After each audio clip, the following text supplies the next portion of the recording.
దావీదు కీర్తనలు 40వ అధ్యాయం. ఆరాధన కొరకై పరిశుద్ధ గ్రంథములో నుండి దావీదు కీర్తనలు 40వ అధ్యాయము.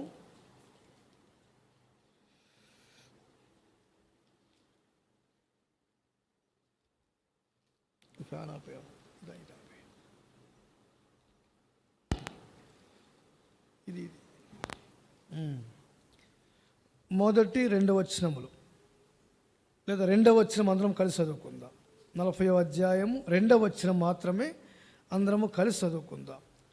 నాశనకరమైన గుంటలో నుండి, జగటగలిగిన దొంగ ఊబిలో నుండి ఆయన నన్ను పైకెత్తెను. నా పాదములు బండ మీద నిలిపి నా అడుగులు స్థిరపరిచెను. ప్రభు సహాయము నిమిత్తమై ప్రార్థన చేసుకుందాం.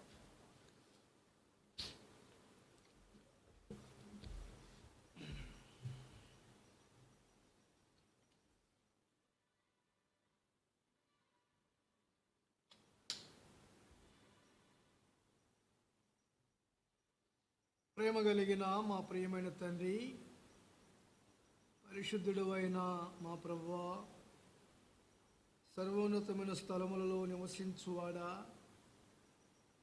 పరిశుద్ధుడు పరిశుద్ధుడు పరిశుద్ధుడని దేవుని దూతల చేత కొనియాడబడుచున్న మా ప్రభువా, మా దేవా, మమ్మల్ని ప్రేమించి వెతికి రక్షించి మరొక శ్రేష్టమైన పునరుద్ధాన దినమును బహుమతిగా ఇచ్చినందుకై వందనములు. ఈ పునరుద్ధాన దినములో మా ప్రభువుని స్తుతించి ఆరాధించే ఆధిక్యత మాకు అనుగ్రహించినందుకై స్తోత్రములు.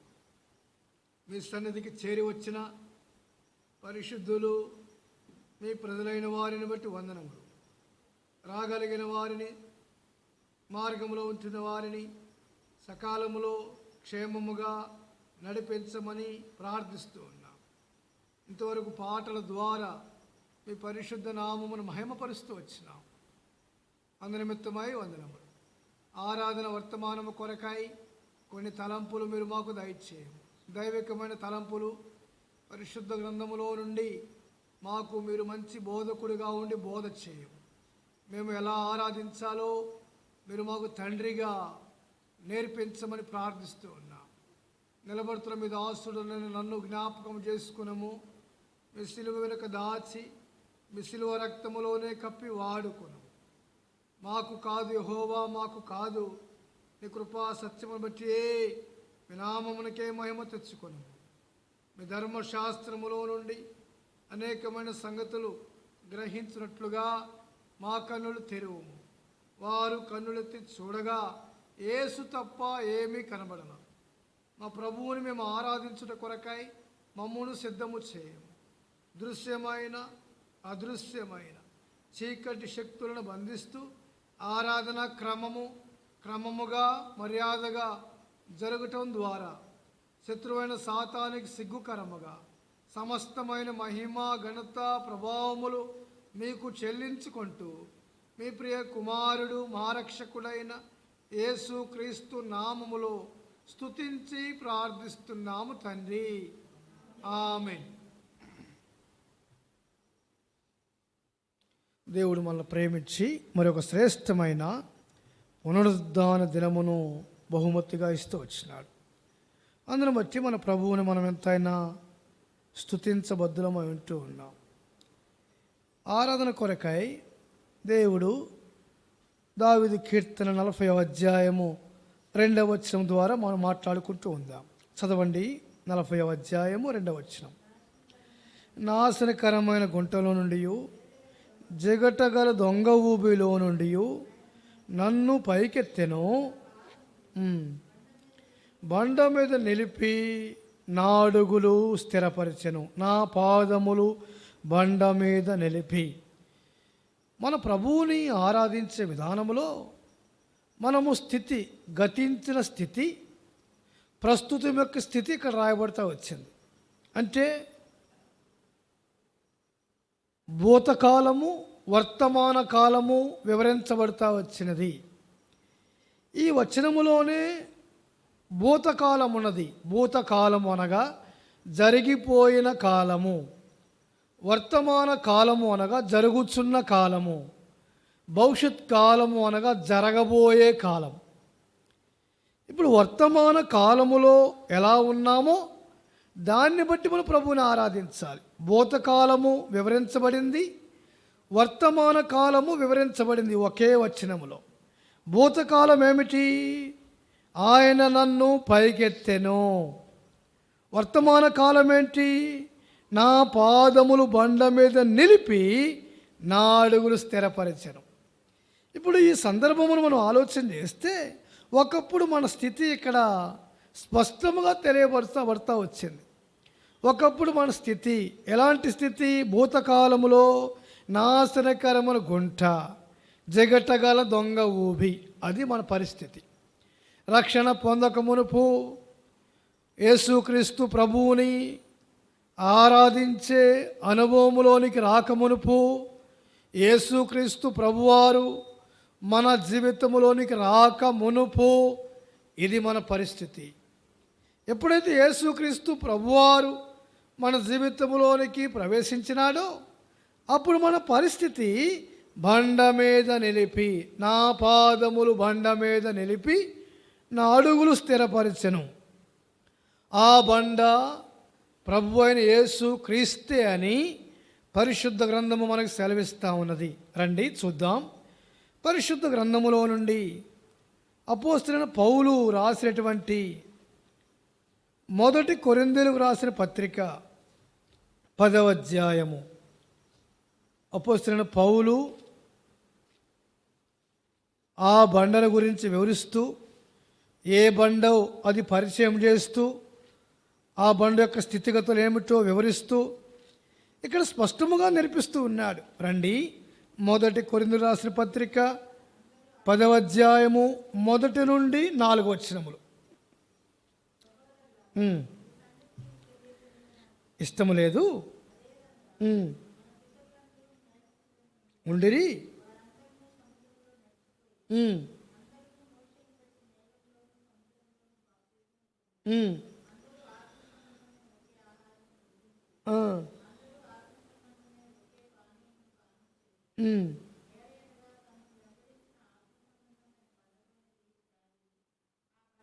ఆ బండ క్రీస్తే. చాలు, ఇది మనం జ్ఞాపకం చేసుకో. ఆ బండ క్రీస్తే. ఇప్పుడు పౌలు భక్తుడు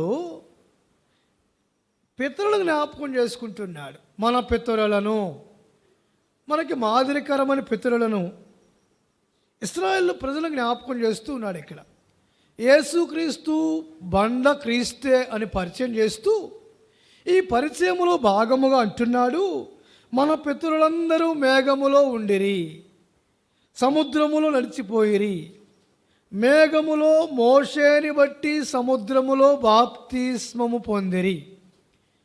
ఇప్పుడు మన పూర్వీకులను జ్ఞాపకం చేసుకోనకపోతే లేఖనములు మనకు అర్థం కాదు. మన పూర్వీకులైన ఇశ్రాయేలు ప్రజలను మనం జ్ఞాపకం చేసుకుంటా పౌలు భక్తుడు ఏ రీతిగా నేర్పిస్తూ ఉన్నాడంటే, ఇప్పుడు మొట్టమొదట ఏం చేస్తున్నాడు ఇక్కడ? ఆత్మ సంబంధమైన ఆహారమును భుజించిరి.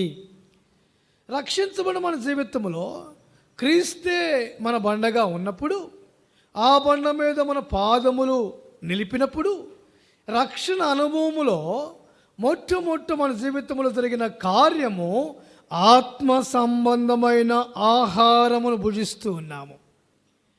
ఇప్పుడు దేవుని స్తుతించే విధానములో, దేవుని పరిశుద్ధ నామమును ఆరాధించే విధానములో ఎందుకు ప్రభువుని ఆరాధించాలి అంటే, మొట్టమొదటిగా ఆత్మ సంబంధమైన ఆహారమును బట్టి ప్రభువుని ఆరాధించాలి. అందుకనే ప్రభువు చెప్తున్న మాట, జీవాహారము నేనే అన్నాడు యోహాను సువార్తలో. అంటే ఆత్మ సంబంధమైన ఆహారము దేవుని వాక్యములకు సాదృశ్యముగా ఉన్నది. ఇశ్రాయేలు ప్రజలు వారి జీవితంలో జ్ఞాపకం చేసుకుంటూ ఉంటే వీరు ఆత్మ సంబంధమైన ఆహారమును భుజించారు అని నేటి క్రైస్తవులకు పౌలు మాదిరికరముగా చూపిస్తూ ఉన్నాడు. నేటి క్రైస్తవులోని ప్రజలు ఎందుకు ఆరాధించాలి అనే ఉద్దేశముతో ఇశ్రాయేలు ప్రజలు మాదిరిగా తీసుకుంటూ మన పితరులకు జ్ఞాపకం చేసుకున్నాము. వారందరూ ఆత్మ సంబంధమైన ఆహారమును భుజించారు కనుక నేడు కూడా మనము ఆ బండ క్రీస్తు కాబట్టి క్రీస్తులో ఆత్మ సంబంధమైన ఆహారము భుజిస్తూ ఉన్నాం. ఈ ఆత్మ సంబంధమైన ఆహారము లేకపోతే దేవుని వాక్యమును అర్థము చేసుకోవడం చాలా కష్టం. ఆత్మ సంబంధమైన ఆహారమును బట్టి ప్రభువుని స్తుతించాలి. అందుకని కీర్తనాకారుడు అన్నాడు, రండి దావీదు కీర్తనలు 78వ అధ్యాయము 25వ వచనము. దావీదు కీర్తనలు 78వ అధ్యాయము 25వ వచనము. దేవదూతల ఆహారము నరులు భుజించిరి, సంతృప్తిగా పంపెను. దేవదూతల ఆహారము నరులు భుజించిరి. ఇది ఆత్మ సంబంధమైన ఆహారములకు సాదృశ్యముగా ఉన్నది. ఈ ఆత్మ సంబంధమైన ఆహారము నరులు భుజిస్తున్నారు. భోజన పదార్థములు ఆయన వారికి సమృద్ధిగా పంపెను. ఈనాడు మన ప్రభువుని ఎందుకు ఆరాధించాలి అనగా, సమృద్ధి అయిన వాక్యము దేవుడు మనకిచ్చాడు కనుక ఆరాధించాలి. అంతే కదా. యోహాను సువార్త 1వ అధ్యాయము 1వ వచనములో ఆ వాక్యము దేవుని యొద్ద ఉండెను అని రాయబడింది. యోహాను సువార్త 1వ అధ్యాయము 14వ వచనములో ఆ వాక్యమే శరీరధారి అయి కృపా సత్య సంపూర్ణుడిగా మన మధ్య నివసించెను అని రాయబడుతూ వచ్చింది. కాబట్టి ప్రభువునందు ప్రేమటువంటి దేవుని ప్రజలారా, ఆరాధించే విధానములో ఎందుకు ఆరాధించాలి అంటే, ఆత్మ సంబంధమైన ఆహారము చేత మనము సమృద్ధిగా నింపబడుతూ ఉన్నాము. సమృద్ధిగా నింపబడుచున్నాము కాబట్టి వాక్యమైన దేవుణ్ణి ఆత్మతో సత్యముతో ఆరాధించాలి. అందుకని ఒక మాట జ్ఞాపకం చేస్తారు, రండి దావీదు కీర్తనలు 105వ అధ్యాయము 105వ అధ్యాయము 40వ వచనము. ఇశ్రాయేలు ప్రజల గురించి మాట్లాడుతూ అంటాడు ఇక్కడ, రండి 40. మనవి చేయగా ఆహారమునిచ్చి వారిని తృప్తిపరచెను. చాలమ్మ. ఇప్పుడు సందర్భాన్ని జ్ఞాపకం చేస్తూ ఉంటే ఈ ఆత్మ సంబంధ ఆహారమును ప్రస్తావిస్తూ వారు పూరేళ్ల ద్వారా పోషించబడుతూ వచ్చినారు. ఆకాశము నుండి ఆహారం ఇచ్చి తృప్తిపరిచినాడు. అందుకనే 1 కొరింథీ పత్రిక 10వ అధ్యాయం ప్రారంభములోనే మన పూర్వీకులు జ్ఞాపకము చేసుకుందామన్నాడు పౌలు భక్తుడు. ఈనాడు ఇది మనకి ఎలా మాదిరికరముగా ఉన్నదంటే, మనం ఆత్మ సంబంధమైన ప్రభు మన కొరకే మరణిస్తూ వచ్చినాడు. ఆత్మ సంబంధమైన ప్రభు, సమృద్ధి అయిన ఆహారమునిచ్చిన ప్రభు, ఆత్మ సంబంధమైన వాక్యం అనే మన్నా చేత పోషించబడుతున్న ప్రభు మన కొరకై సిలువలో మరణించి సమాధిని జయించి పునరుద్ధానుడై తిరిగి లేచినాడు. అందును బట్టి మన ప్రభువుని మనం స్తుతించి ఆరాధించబద్దులమంటూ ఉన్నాం. అందుకని ఒక మాట జ్ఞాపకం చేస్తూ వచ్చినాను కదా, రండి యోహాను సువార్త 6వ అధ్యాయము 31వ వచనం చదువుకుందామండి. యోహాను సువార్త 6:31.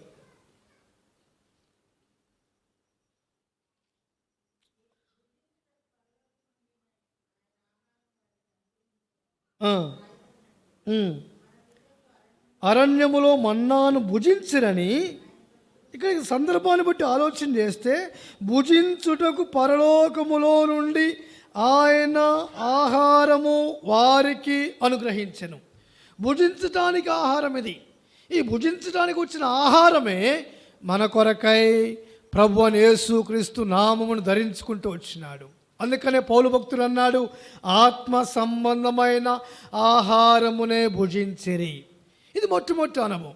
మన ప్రభువుని స్తుతించి ఆరాధించడానికి మొట్టమొదటి అనుభవము ఆయన ఆత్మ సంబంధమైన ఆహారము. రెండో విషయం జ్ఞాపకం చేస్తూ ఉంటే, ఆయన ఆత్మ సంబంధమైన పానము.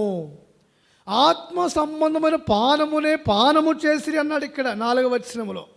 ఆత్మ సంబంధమైన ఒక్క పానీయమునే పానము చేసిరి.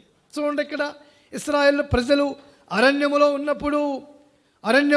ఉన్నప్పుడు దేవుడు బండ ద్వారా నీళ్లను సమృద్ధిగా ఇస్తూ వచ్చినాడు. అదే కదా ఇప్పుడు చదువుకున్నాము కదా, అదే మాట. రండి, దావీదు కీర్తనలు 105వ అధ్యాయము 41వ వచనంలో ఉంది ఆ మాట.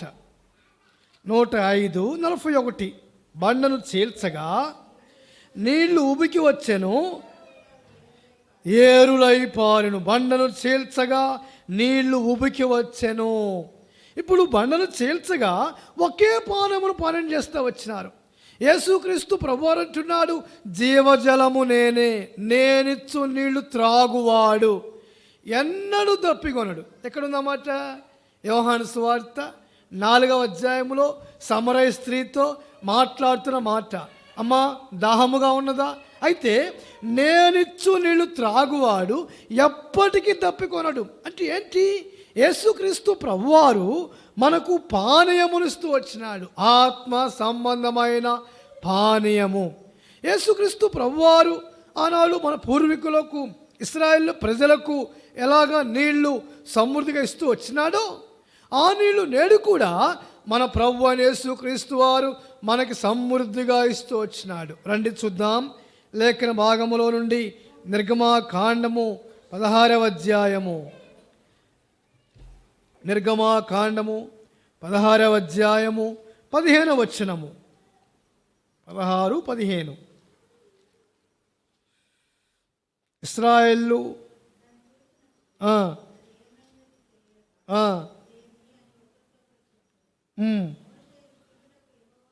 ఆహారము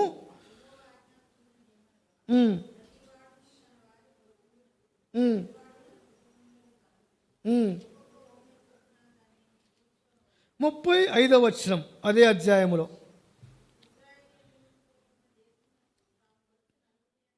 మన్నానే తినుచుండిరి.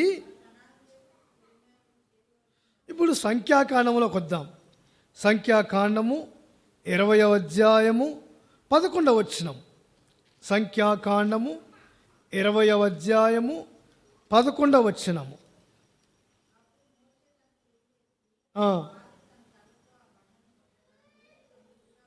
నీళ్లు సమృద్ధిగా ప్రవహించెను, చాలా సమాజమును పశువులు త్రాగారు. నీళ్లు సమృద్ధిగా ప్రవహించెను. ఇప్పుడు నిర్గమాకాండములో 16వ అధ్యాయములు 40 ఏళ్ళు ఆహారమునే భుజించారు. ఇప్పుడు సంఖ్యాకాండం 20వ అధ్యాయంలోకి వచ్చేటప్పటికి సమృద్ధిగా నీళ్లు ప్రవహించాను. అంటే ఏంటి? ఆత్మ సంబంధమైన ఆహారము, ఆత్మ సంబంధమైన పానీయము ద్వారా ఇశ్రాయేలు ప్రజలు 40 సంవత్సరముల పాటు అరణ్యములో పోషించబడుతూ వచ్చినారు. ఈ మాదిరికరమైన జీవితమును పౌలు మనకి బోధిస్తూ ఉన్నాడు. ఈ మాదిరికరమైన జీవితమును బోధిస్తూ అంటాడు ఆయన, మీరు కూడా ఆత్మ సంబంధమైన ఆహారము భుజిస్తూ ఉన్నారు, మీరు కూడా ఆత్మ సంబంధమైన పానీయమును పానము చేస్తూ ఉన్నారు. అందుకని బట్టి ఆత్మ సంబంధమైన పానము, ఆత్మ సంబంధ ఆహారమును ఒక్క మాటతో బోధిస్తున్నాడు, ఆ బండ క్రీస్తే. రండి చూద్దాం 3వ మాట, అదే 4వ వచనములో. ఏలయనగా తమ్మును వెంబడించిన ఆత్మ సంబంధ బండలోని త్రాగిరి, ఆ బండ క్రీస్తే. అందుకని పౌలు ఇంకో మాట మాట్లాడుతూ ఉన్నాడు. రండి 1 పేతురు పత్రికలో ఆ మాట రాయబడతా వచ్చింది. 1 పేతురు పత్రిక 2వ అధ్యాయము. 1 పేతురు పత్రిక 2వ అధ్యాయము 4వ వచనం చదువుకుందామండి. 2:4.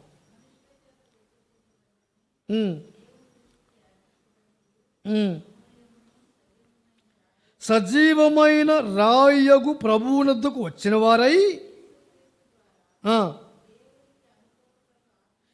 ఆత్మ సంబంధమైన బలు అర్పించుటకు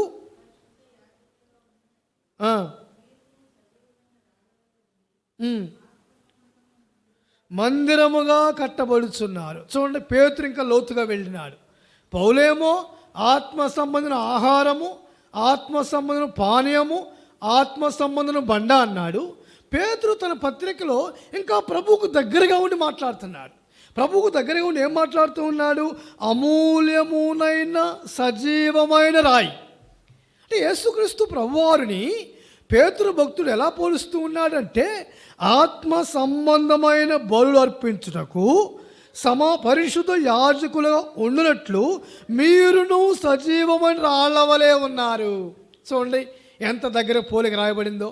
ఎందుకు ప్రభువుని ఆరాధించాలి అంటే, ఆత్మ సంబంధం ప్రభువుకి మనము సమీపముగా ఉంటున్నాము కనుక ఆరాధించాలి. అది పేతురు మాట్లాడుతూ వచ్చిన మాట. పౌలేమో ఇశ్రాయేలు ప్రజలను మాదిరికరంగా చేసుకున్నాడు. 1 కొరింథీ పత్రిక 10వ అధ్యాయములో ఆత్మ సంబంధం ఆహారం అన్నాడు ప్రభువుని, ఆత్మ సంబంధం పానీయం అన్నాడు ప్రభువుని, ఆత్మ సంబంధం బండ అన్నాడు ప్రభువుని. ఈ 3 గురించి ఒక్క మాటలో తెలుస్తూ ఉన్నాడు. ఆ బండ క్రీస్తే అని పరిచయం చేస్తూ వచ్చినాడు. అయితే పేతురు ఇంకా ప్రభువుకు దగ్గరగా వెళ్ళి ప్రభువుకి మనకి దగ్గర సంబంధం చూస్తున్నాడు. ప్రభువుకి మనకు ఎడతెగని సంబంధం ఇది. ప్రభు మన కొరకాయ సిలువలో రక్తము కార్చినాడు కనుక, ప్రాణమును బలిగా అర్పిస్తూ ఉన్నాడు కనుక, ఆ రక్తములు మన దోషములను కడగబడిన కనుక, ఆ రక్తము ద్వారా నాశనకరమైన గుంటె నుండి, జిగటగలిగిన దొంగ ఊపి నుండి మనము పైకి లేవబడుతున్నాము కనుక, మీరును సజీవమైన రాళ్ల వలె ఉండి ప్రభువుతో సమానముగా మానవుని పోలుస్తూ ఉన్నాడు. అందుకు ప్రభువుని ఆరాధించాలి. ఇప్పుడు పేతురు జీవితమును ఆలోచన చేస్తూ ఉంటే పేతురు ఏమని మాట్లాడుతూ ఉన్నాడు? దేవుని దృష్టికి ఏర్పరచబడినదియు, దేవుని ఏర్పాటులో కుమారుడు క్రీస్తు ఉన్నాడు. ఆయన అమూల్యమైన సజీవమైన రాయి కాబట్టి ఆ రాయి వలె మీరు కూడా ఉన్నారు. అది దాని అర్థం. ఆ రాయి వలె మీరును సజీవమైన రాళ్ల వలె ఉండియు. చూడండి ఎంత లోతుని అర్థమిస్తూ ఉన్నాడు పేతురు భక్తుడు ఇక్కడ. కాబట్టి మనము కూడా సజీవమైన రాళ్ల వలె ఆత్మ సంబంధమైన మందిరముగా కట్టబడుచున్నాము. అందుకు ప్రభుని ఆరాధించాలి. భౌతిక సంబంధం మందిరము కాదండి ఇది. ఇది ఆత్మ సంబంధమైన మందిరముగా కట్టబడుచున్నాము కనుక ఆరాధించాలి. ఆత్మ సంబంధమైన మందిరము. ఈ ఆత్మ సంబంధమైన మందిరములో ఆత్మ సంబంధమైన ఆహారము తీసుకుంటాము, ఆత్మ సంబంధమైన పానము చేస్తాము, ఆత్మ సంబంధమైన బలులు అర్పిస్తాము. ఎందుకు ఆరాధిస్తాము అంటే ప్రభువుని ఎందుకు ఆరాధించాలి ప్రశ్న వచ్చింది మన మనసులో కొన్ని పర్యాయములు. ఎందుకు ప్రభువుని ఆరాధించాలి అని ప్రశ్న వచ్చినప్పుడు, ఆత్మ సంబంధం మందిరములో రక్షించబడిన మనము, నాశనకరమైన గుంట నుండి తప్పించబడిన మనము, మన పాపములు తూర్పుకి పడమరకు ఎంత దూరమో అంత దూరము చేయబడిన తర్వాత ఆత్మ సంబంధం భోజనము చేయటానికి మనం వచ్చినాము. ఆత్మ సంబంధం పానీయము చేయటానికి వచ్చినాము. ఆత్మ సంబంధమైన బలులు అర్పించడానికి వచ్చినాము. భౌతిక సంబంధం బలులు కాదు ఇది. అందుకనే పౌలు హెబ్రీ పత్రిక 2వ అధ్యాయంలో అంటున్నాడు. కాబట్టి చదువుకుందామా రండి. హెబ్రీలకు రాసిన పత్రిక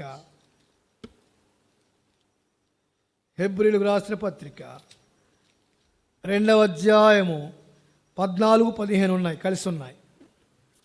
కాబట్టి రక్తమాంసములు గలవారైనందున అనగా నశింపజేయుటకును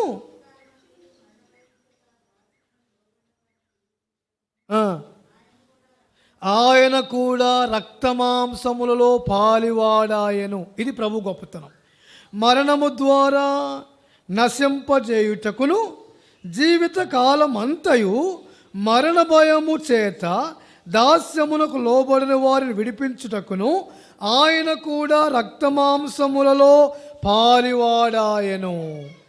అందుకు ప్రభువుని ఆరాధించాలి. ఎందుకు ప్రభువుని ఆరాధించాలి అంటే, కాబట్టి ఆ పిల్లలు రక్తమాంసములు గలవారైనందున ఆయన కూడా రక్తమాంసములు పాలు పొందినాడు కనుక.